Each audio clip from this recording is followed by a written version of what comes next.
मेरे प्यारे परिवारजनों, नमस्कार।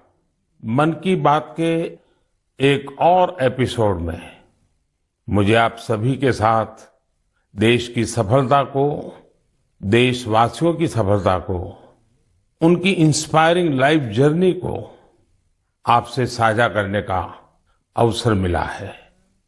इन दिनों सबसे ज्यादा पत्र, संदेश जो मुझे मिले हैं वो दो विषयों पर बहुत अधिक है। पहला विषय है चंद्रयान-3 की सफल लैंडिंग और दूसरा विषय है दिल्ली में G20 का सफल आयोजन। देश के हर हिस्से से, समाज के हर वर्ग से, हर उम्र के लोगों के मुझे अनगिनत पत्र मिले हैं।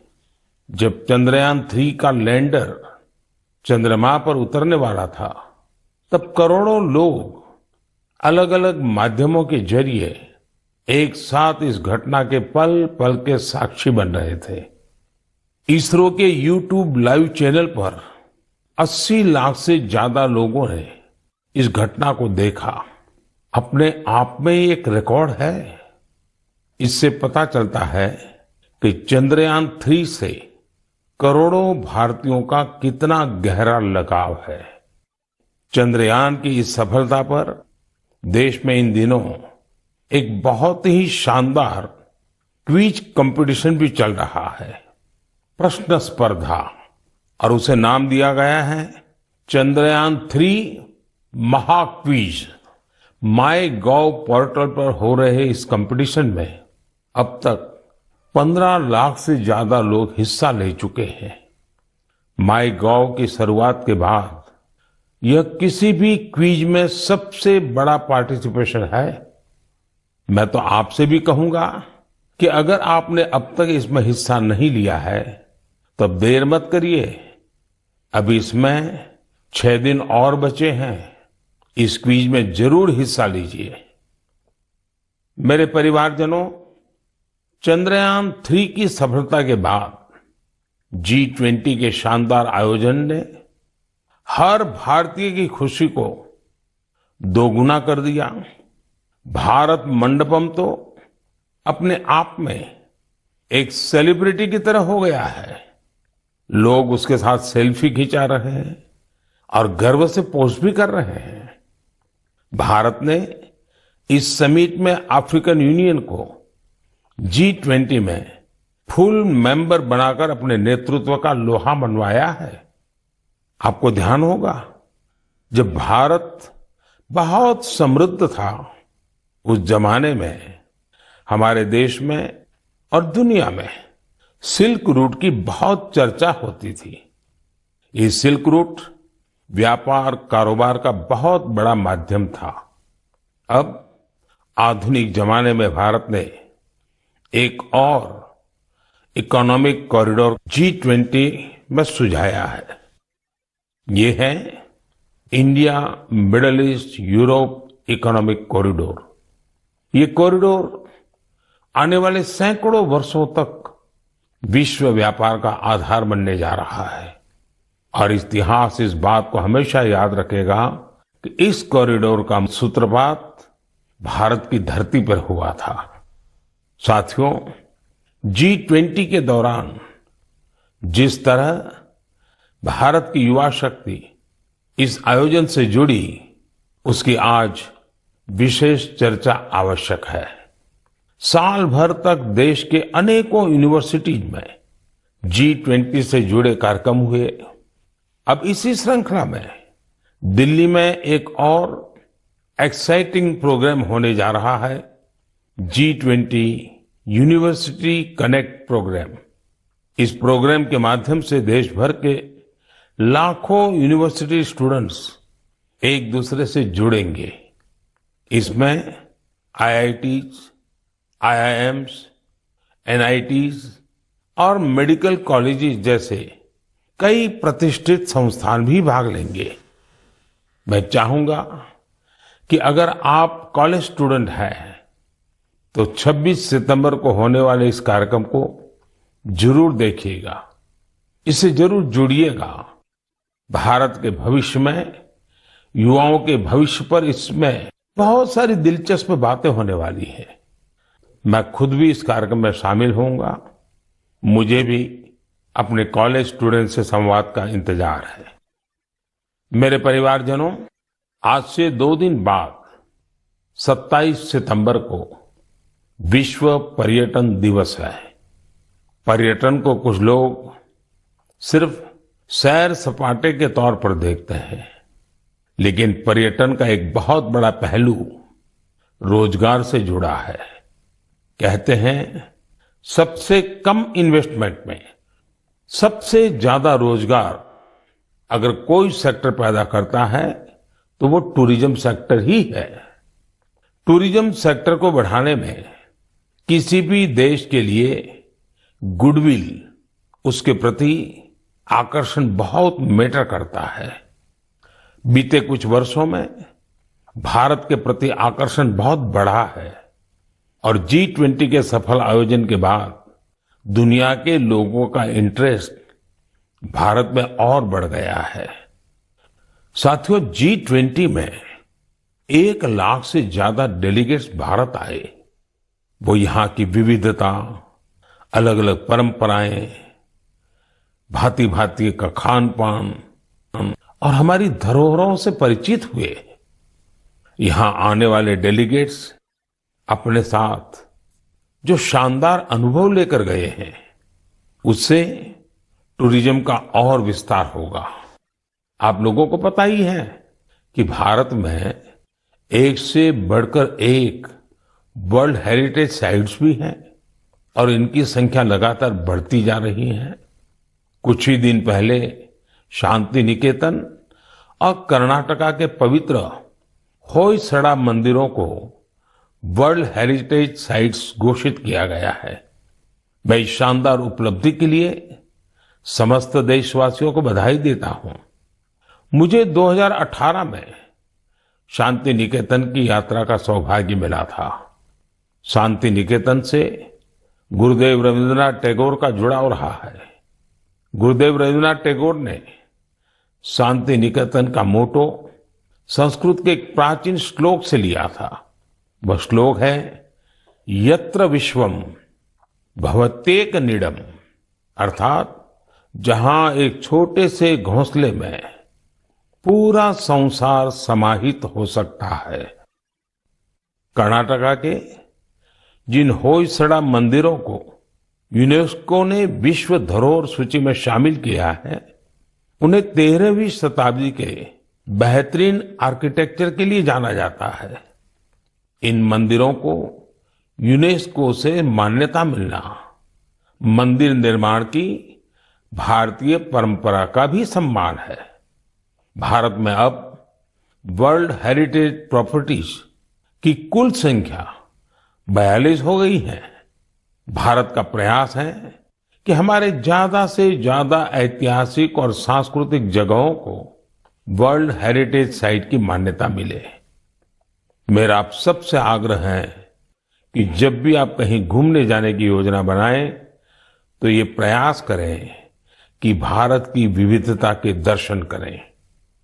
आप अलग अलग राज्यों की संस्कृति को समझें, हेरिटेज साइट्स को देखें। इससे आप अपने देश के गौरवशाली इतिहास से तो परिचित होंगे ही, स्थानीय लोगों की आय बढ़ाने का भी आप अहम माध्यम बनेंगे। मेरे परिवारजनों, भारतीय संस्कृति और भारतीय संगीत अब ग्लोबल हो चुका है। दुनिया भर के लोगों का इनसे लगाव दिनों दिन बढ़ता ही जा रहा है। एक प्यारी सी बिटिया द्वारा की गई एक प्रस्तुति, उसका एक छोटा सा ऑडियो आपको सुनाता हूं। जगज्जालपालं कचत्कण्ठमालं शरच्चन्द्रभालं महादैत्यकालं नभो नीलकायं तुरावारमायं सुपद्मासहायं भजेऽहं भजेऽहम्। नागेन्द्रहाराय त्रैलोचनाय भस्मङ्गरागाय माहेश्वराय नित्याय शुद्धाय दिगम्बराय तस्मै नकाराय नमः शिवाय।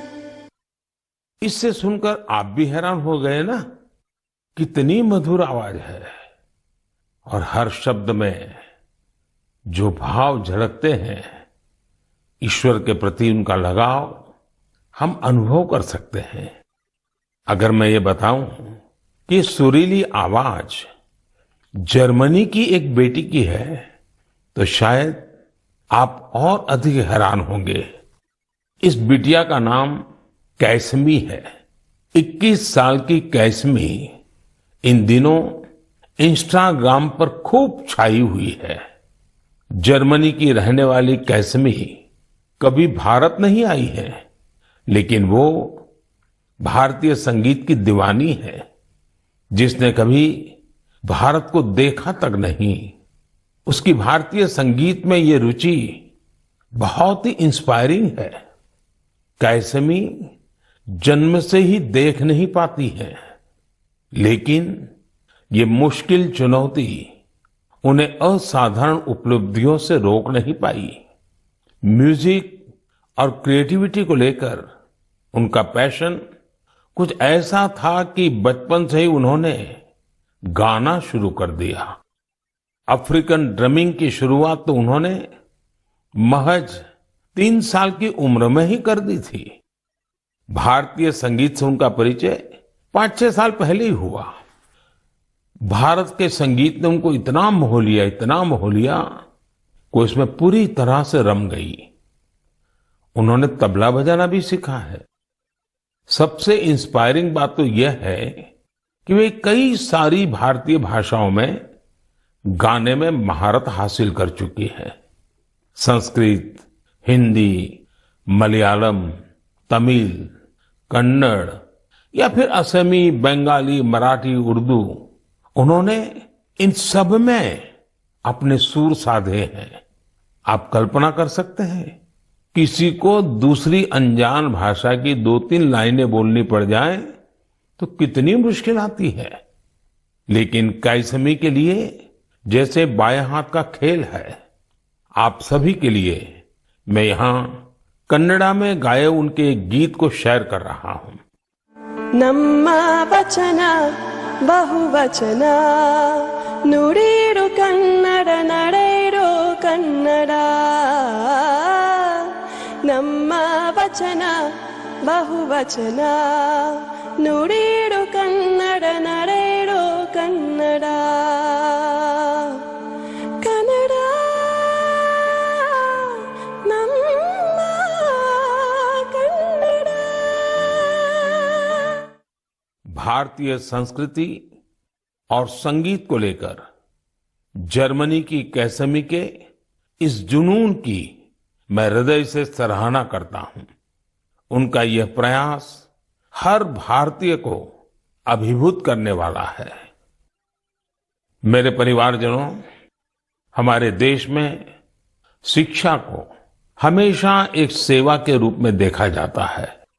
मुझे उत्तराखंड के कुछ ऐसे युवाओं के बारे में पता चला है जो इसी भावना के साथ बच्चों की शिक्षा के लिए काम कर रहे हैं।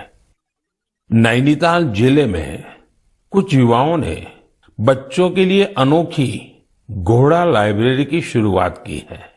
इस लाइब्रेरी की सबसे बड़ी विशेषता यही है कि दुर्गम से दुर्गम इलाकों में भी इसके जरिए बच्चों तक पुस्तकें पहुंच रही है। और इतना ही नहीं, ये सेवा बिल्कुल निशुल्क है।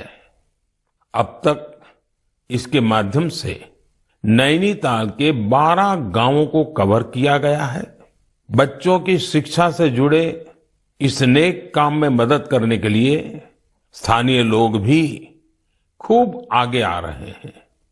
इस घोड़ा लाइब्रेरी के जरिए ये प्रयास किया जा रहा है कि दूर दराज के गांवों में रहने वाले बच्चों को स्कूल की किताबों के अलावा कविताएं, कहानियां और नैतिक शिक्षा की किताबें भी पढ़ने का पूरा मौका मिले।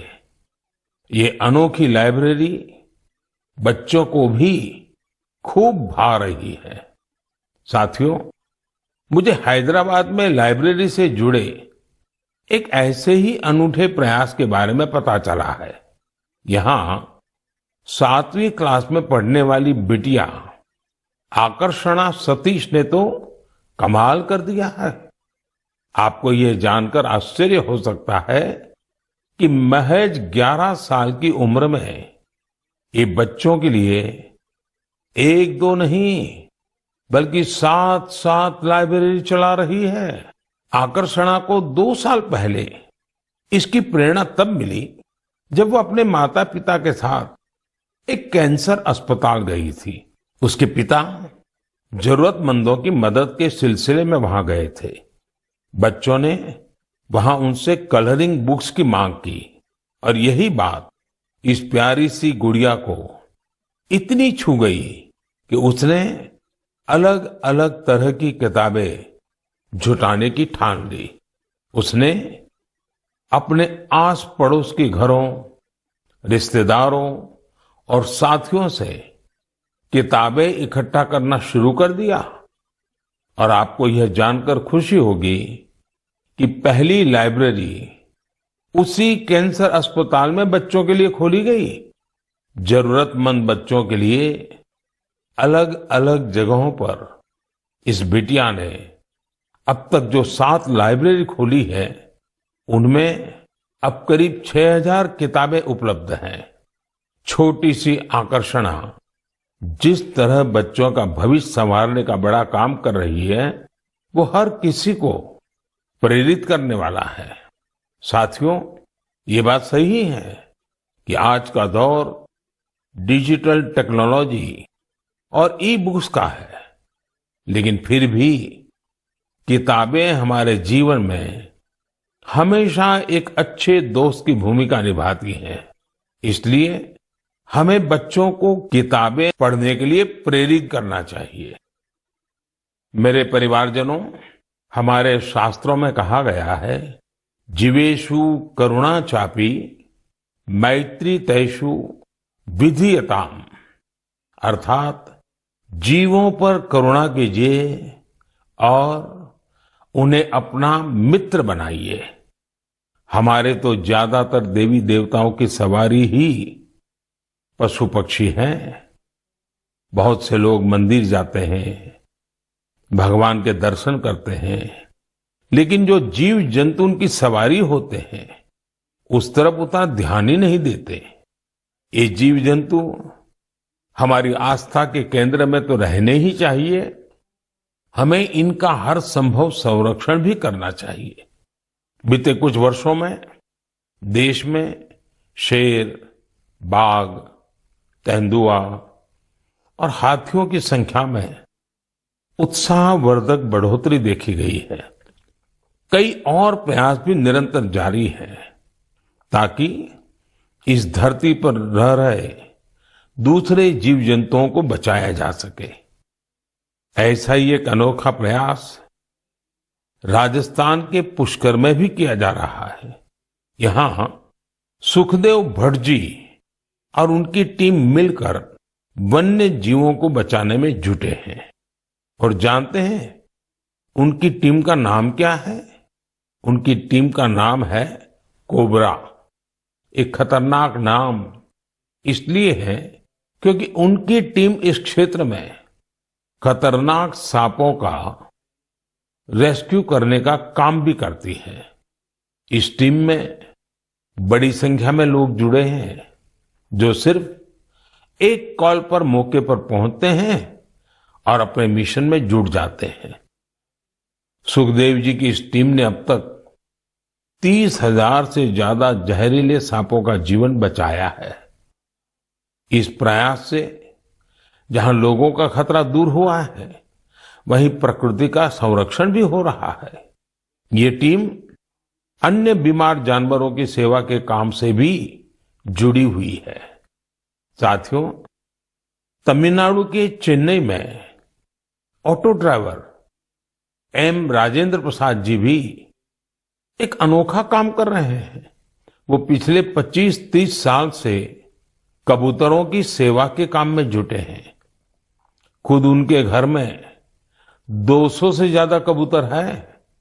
वहीं इन पक्षियों के भोजन, पानी, स्वास्थ्य जैसी हर जरूरत का पूरा ध्यान रखते हैं। इस पर उनका काफी पैसा भी खर्च होता है, लेकिन वो अपने काम में डटे हुए हैं। साथियों, लोगों को नेक नियत से ऐसा काम करते देखकर वाकई बहुत सुकून मिलता है, काफी खुशी होती है। अगर आपको भी ऐसे ही कुछ अनूठे प्रयासों के बारे में जानकारी मिले तो उन्हें जरूर शेयर कीजिए। मेरे प्यारे परिवारजनों, आजादी का ये अमृतकाल देश के लिए हर नागरिक का कर्तव्य काल भी है। अपने कर्तव्य निभाते हुए ही हम अपने लक्ष्यों को पा सकते हैं, अपनी मंजिल तक पहुंच सकते हैं। कर्तव्य की भावना हम सभी को एक सूत्र में पिरोती है। यूपी के संभल में देश ने कर्तव्य भावना की एक ऐसी मिसाल देखी है जिसे मैं आपसे भी शेयर करना चाहता हूं। आप सोचिए, 70 से ज्यादा गांव हो, हजारों की आबादी हो और सभी लोग मिलकर एक लक्ष्य, एक ध्येय की प्राप्ति के लिए साथ आ जाए, जुट जाए। ऐसा कम ही होता है, लेकिन संभल के लोगों ने ये करके दिखाया। इन लोगों ने मिलकर जन भागीदारी और सामूहिकता की बहुत ही शानदार मिसाल कायम की है। दरअसल इस क्षेत्र में दशकों पहले सोत नाम की एक नदी हुआ करती थी।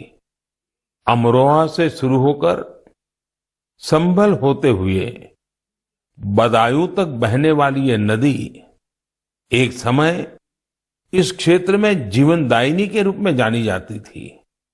इस नदी में अनवरत जल प्रवाहित होता था, जो यहाँ के किसानों के लिए खेती का मुख्य आधार था।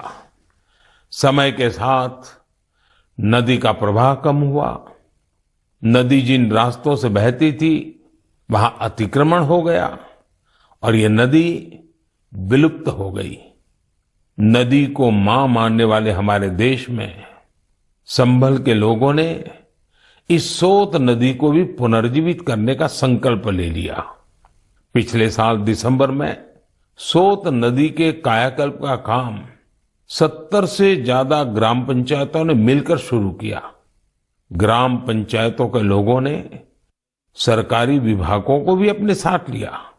आपको ये जानकर खुशी होगी कि साल के पहले 6 महीने में ही ये लोग नदी के 100 किलोमीटर से ज्यादा रास्ते का पुनरुद्धार कर चुके थे। जब बारिश का मौसम शुरू हुआ तो यहाँ के लोगों की मेहनत रंग लाई और सोत नदी पानी से लबालब भर गई। यहाँ के किसानों के लिए खुशी का एक बड़ा मौका बनकर आया है। लोगों ने नदी के किनारे बांस के 10,000 से भी अधिक पौधे भी लगाए हैं ताकि इसके किनारे पूरी तरह सुरक्षित रहें। नदी के पानी में 30,000 से अधिक गंबूसिया मछलियों को भी छोड़ा गया है ताकि मच्छर न पनपे। साथियों, सोत नदी का उदाहरण हमें बताता है कि अगर हम ठान लें तो बड़ी से बड़ी चुनौतियों को पार कर एक बड़ा बदलाव ला सकते हैं। आप भी कर्तव्य पथ पर चलते हुए अपने आसपास ऐसे बहुत से बदलावों का माध्यम बन सकते हैं। मेरे परिवारजनों, जब इरादे अटल हों और कुछ सीखने की लगन हो तो कोई काम मुश्किल नहीं रह जाता है। पश्चिम बंगाल की श्रीमती शकुंतला सरदार ने इस बात को बिल्कुल सही साबित करके दिखाया है। आज वो कई दूसरी महिलाओं के लिए प्रेरणा बन गई है। शकुंतला जी जंगल महल के शातनाला गांव की रहने वाली है। लंबे समय तक उनका परिवार हर रोज मजदूरी करके अपना पेट पालता था। उनके परिवार के लिए गुजर बसर भी मुश्किल थी। फिर उन्होंने एक नए रास्ते पर चलने का फैसला किया और सफलता हासिल कर सबको हैरान कर दिया। आप ये जरूर जानना चाहेंगे कि उन्होंने ये कमाल कैसे किया। इसका जवाब है एक सिलाई मशीन। एक सिलाई मशीन के जरिए उन्होंने साल की पत्तियों पर खूबसूरत डिजाइन बनाना शुरू किया। उनके इस हुनर ने पूरे परिवार का जीवन बदल दिया। उनके बनाए इस अद्भुत क्राफ्ट की मांग लगातार बढ़ती जा रही है। शकुंतला जी के इस हुनर ने न सिर्फ उनका बल्कि साल की पत्तियों को जमा करने वाले कई लोगों का जीवन भी बदल दिया है। अब वो कई महिलाओं को ट्रेनिंग देने का भी काम कर रही है। आप कल्पना कर सकते हैं, एक परिवार जो कभी मजदूरी पर निर्भर था अब खुद दूसरों को रोजगार के लिए प्रेरित कर रहा है। उन्होंने रोज की मजदूरी पर निर्भर रहने वाले अपने परिवार को अपने पैरों पर खड़ा कर दिया है। इससे उनके परिवार को अन्य चीजों पर भी फोकस करने का अवसर मिला है। एक बात और हुई है, जैसे ही शकुंतला जी की स्थिति कुछ ठीक हुई, उन्होंने बचत करना भी शुरू कर दिया है। अब वो जीवन बीमा योजनाओं में निवेश करने लगी है ताकि उनके बच्चों का भविष्य भी उज्जवल हो। शकुंतला जी के जज्बे के लिए उनकी जितनी सराहना की जाए वो कम है। भारत के लोग ऐसी ही प्रतिभा से भरे होते हैं। आप उन्हें अवसर दीजिए और देखिए वे क्या क्या कमाल कर दिखाते हैं। मेरे परिवारजनों, दिल्ली में G20 समिट के दौरान उस दृश्य को भला कौन भूल सकता है जब कई वर्ल्ड लीडर्स बापू को श्रद्धा सुमन अर्पित करने एक साथ राजघाट पहुंचे। यह इस बात का एक बड़ा प्रमाण है कि दुनिया भर में बापू के विचार आज भी कितने प्रासंगिक है। मुझे इस बात की भी खुशी है कि गांधी जयंती को लेकर पूरे देश में स्वच्छता से संबंधित बहुत सारे कार्यक्रमों का प्लान किया गया है। केंद्र सरकार के सभी कार्यालयों में स्वच्छता ही सेवा अभियान काफी जोर शोर से जारी है। इंडियन स्वच्छता लीग में भी काफी अच्छी भागीदारी देखी जा रही है। आज मैं मन की बात के माध्यम से सभी देशवासियों से एक आग्रह भी करना चाहता हूं। 1 अक्टूबर यानी रविवार को सुबह 10 बजे स्वच्छता पर एक बड़ा आयोजन होने जा रहा है। आप भी अपना वक्त निकालकर स्वच्छता से जुड़े इस अभियान में अपना हाथ बटाएं। आप अपनी गली, आस पड़ोस, पार्क, नदी, सरोवर या फिर किसी दूसरे सार्वजनिक स्थल पर इस स्वच्छता अभियान से जुड़ सकते हैं। और जहां जहां अमृत सरोवर बने हैं वहां तो स्वच्छता अवश्य करनी है। स्वच्छता की ये कार्यांजलि ही गांधी जी को सच्ची श्रद्धांजलि होगी। मैं आपको फिर से याद दिलाना चाहूंगा कि इस गांधी जयंती के अवसर पर खादी का कोई न कोई प्रोडक्ट जरूर खरीदें। मेरे परिवारजनों, हमारे देश में त्योहारों का सीजन भी शुरू हो चुका है। आप सभी के घर में भी कुछ नया खरीदने की योजना बन रही होगी। कोई इस इंतजार में होगा कि नवरात्र के समय वो अपना शुभ काम शुरू करेगा। उमंग, उत्साह के इस वातावरण में आप वोकल फॉर लोकल का मंत्र भी जरूर याद रखें। जहां तक संभव हो आप भारत में बने सामानों की खरीदारी करें, भारतीय प्रोडक्ट का उपयोग करें और मेड इन इंडिया सामान का ही उपहार दें।